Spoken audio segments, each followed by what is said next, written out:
এই Russell viper 100 বছর আগেই কিন্তু বাংলাদেশ থেকে প্রায় বিলুপ্ত হয়ে গেছিল। এটা সাহারা মরুভূমিতে পাওয়া যেত, আরব বিশ্বের বিভিন্ন দেশে পাওয়া যেত।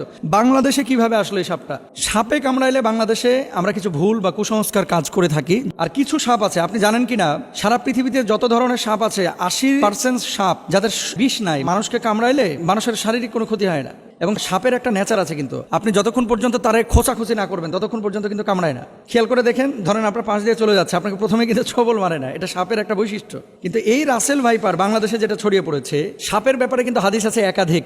এবং এক্ষেত্রে আব্দুল্লাহ ইবনে ওমর রাদিয়াল্লাহু তাআলা আনহু, তিনি সাপ দেখলেই কিন্তু দৌড়ান দিতেন এবং মারতেন। আপনি বলবেন যে হুজুর কেন তিনি মারতেন? নবীজি সাল্লাল্লাহু আলাইহি ওয়াসাল্লাম এক প্রকার সাপের ব্যাপারে খুব সতর্ক করেছিলেন সাহাবীদেরকে। কোন সাপ? দেখেন, নবীজি সাল্লাল্লাহু আলাইহি ওয়াসাল্লাম সেই সাপের ব্যাপারে, আনা আয়েশা রাদিয়াল্লাহু তাআলা আনহা ক্বালাত, আমরা রাসূলুল্লাহ সাল্লাল্লাহু আলাইহি ওয়াসাল্লাম বিকতলি জিত্তুফিয়াতাইনে ফাইন্নাহু ইয়ালতামিসুল বাসার ওয়া ইউসিবুল হাবাল।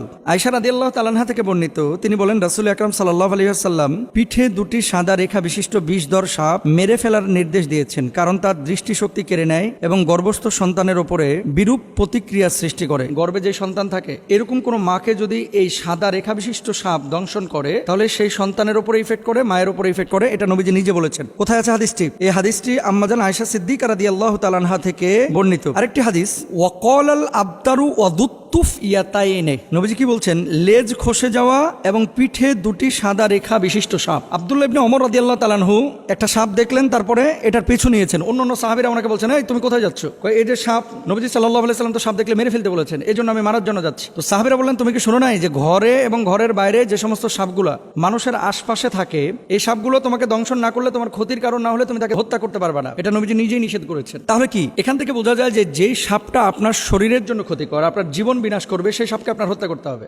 আর কিছু সাপ আছে, আপনি জানেন কিনা, সারা পৃথিবীতে যত ধরনের সাপ আছে 80% সাপ যাদের বিষ নাই, মানুষকে কামড়াইলে এই মানুষের শারীরিক কোনো ক্ষতি হয় না। এবং সাপের একটা নেচার আছে, কিন্তু আপনি যতক্ষণ পর্যন্ত তারে খোঁচাখুচি না করবেন ততক্ষণ পর্যন্ত কিন্তু কামড়ায় না। খেয়াল করে দেখেন, ধরেন আপনার পাশ দিয়ে চলে যাচ্ছে, আপনাকে প্রথমে কিন্তু ছোবল মারে না, এটা সাপের একটা বৈশিষ্ট্য। কিন্তু এই রাসেল ভাইপার বাংলাদেশে যেটা ছড়িয়ে পড়েছে, এই রাসেল ভাইপার 100 বছর আগেই কিন্তু বাংলাদেশ থেকে প্রায় বিলুপ্ত হয়ে গেছিল। এটা সাহারা মরুভূমিতে পাওয়া যেত, আরব বিশ্বের বিভিন্ন দেশে পাওয়া যেত। বাংলাদেশে কিভাবে আসলো এই সাপটা? এখন আমরা জানি না যে এটা কারো ষড়যন্ত্র কিনা বাংলাদেশের কৃষিখাত ধ্বংস করার জন্য। এই রাসেল ভাইপার ছাড়ে দিলে কৃষকরা ভয়ে মাঠে যাবে না, ধান কাটতে পারবে না, বা জঙ্গলে যাবে না, কারণ এটার ইফেক্ট কিন্তু কৃষিখাতে অবশ্যই পড়বে।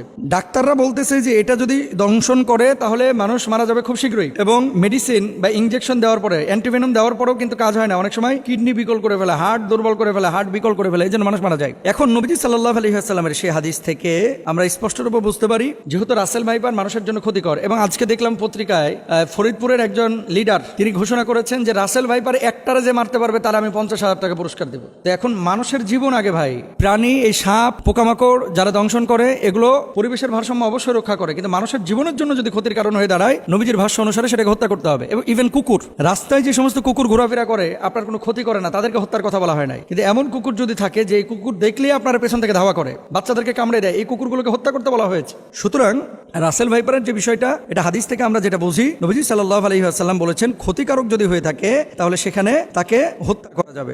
এবার আসেন, সারা বাংলাদেশে প্রায় 70% জেলায় রাসেল ভাইপার ঢুকে গেছে। এখন সাপে কামড়াইলে বাংলাদেশে আমরা কিছু ভুল বা কুসংস্কার কাজ করে থাকি, যেগুলো আসলে চিকিৎসা বিজ্ঞানের আলোকেও অথেন্টিক না এবং কোরআন হাদিসের আলোকেও অথেন্টিক না। মনে রাখতে হবে, যখন কোনো বিষয় আপনার শারীরিকভাবে কোনো ক্ষতি করছে, প্রথমত আপনাকে কারণটা বের করতে হবে যে কি কারণে এটা হলো। সাপে কামড়াইছে, সাপে কামড়ানোর পরে এই বিষটা কিন্তু আপনার শরীরের মধ্যে ঢুকতেছে। এখন আপনি শরীরের মধ্যে বিষ ঢুকেছে, ওই জায়গাটা না বেঁধে আপনি নিয়ে গেলেন ওঝার কাছে। ওঝা কি করতেছে? ওই তদবির করতে করতে করতে করতে, আগে যেমন বাংলা সিনেমায় দেখা যাইতো, ওই যে বিন বাজাইতেছে আর কাইটা যেই সাপটা দংশন করছে এ আবার উড়িয়া চলে যেতেছে একেবারে। হ্যাঁ, আসার পরে ওখানে মনে করেন মুখটা দিয়ে আবার মনে করেন বিষ বাইর করে ফেলে। এগুলো মিথ্যা কথা ভাই, এগুলো কোনো ভিত্তি নাই। তবে হ্যাঁ, নবীজি সাল্লাল্লাহু আলাইহি ওয়াসাল্লামের সাহাবীরা একটা কাজ করেছিলেন, সূরা ফাতিহা পড়ে ওই জায়গাটায় থুথু লাগিয়েছিলেন, তারপর ওটা বের হয়ে গেছিল। এর মানে এই না যে থুথু লাগাইলেই সাপের বিষ বাইরে হয়ে যাবে। কামড়াইছে রাসেল ভাইপার আর আপনি নামাজ পড়েন না, রোজা করেন না, থুথু লাগাই দিতেছেন, থুতুকে ওখানে কপ ফেললেও কিন্তু বিষ বাইর হবে না। এগুলো খেয়াল রাখতে হবে। তাহলে আপনার করণীয় কি? আপনাকে যাইতে হবে ডাক্তারের কাছে। আপনি ডাক্তারের কাছে যান, যাওয়ার পরে আপনি চিকিৎসা নেবেন। আর ওঝা, তারপরে বিন বাজানো, এই সমস্ত জিনিসগুলো অথেন্টিক যেহেতু না, যে জায়গাটায় অথেন্টিক বা কারো কাছে এমন কোনো মেডিসিন থাকলে আপনি সেই জায়গাটায় চিকিৎসা নিতে পারেন। আবার আমাকে ভুল বুঝেন না, ঝাড়ফুঁক ইসলামে কিন্তু জায়েজ, কিন্তু কবিরাজির নামে এই যে বিন বাজাইতে বাজাইতে সাপকে দৌড়ায় নিয়ে আসা, আচ্ছা ভাই সাপ এখানে কামড়ানোর পর কি বসে থাকে? বুঝলেন কথা? ধরেন কামড়াইলো উত্তরা 10 নম্বর সেক্টরে, সাপটা 10 নম্বরে কামড়ায়া ওই ভাসতে ভাসতে ভাসতে ভাসতে রাত্রে সফর করতে করতে টঙ্গি চলে গেছে। এখন আপনি এখানে বিন বাজাইতেছেন, সাপ আছে টঙ্গিতে, উত্তরা 10 নম্বর থেকে গাড়ির আওয়াজে সাপ বিনের আওয়াজ পাইবে কিভাবে? জিনিসগুলো কিন্তু একটা ভাবার বিষয়। তাহলে আমরা এই বিষয়গুলো খেয়াল রাখবো। সাপে কামড়াইলে চিকিৎসা নেওয়ার চেষ্টা করব। সাপে কামড়ানো জায়গায় তৎক্ষণাৎ পরিষ্কার করে ব্যান্ডেজ বা সুতির কাপড় দিয়ে ঢেকে দিব, এটা ডাক্তাররা বলছেন, এবং সেই জায়গাটায় রশি দিয়ে হালকা করে বেঁধে দিবেন যাতে করে বিষটা উপরে যাইতে না পারে। মনে রাখবেন, আপনি পানির মধ্যে পা দিয়ে রেখেছেন, পানিতে থাকা কোনো সাপ যদি পায়ের উপরে কামড় দেয়, এটা খুব মনোযোগ দিয়ে শুনবেন। আপনি পানিতে আছেন, ঠিক সেই সময় সাপ আপনার পায়ে কামড় দিয়েছে, আপনি নিশ্চিত থাকবেন যে আপনার শরীরে বিষ ঢুকবে না। কেন বলেন তো?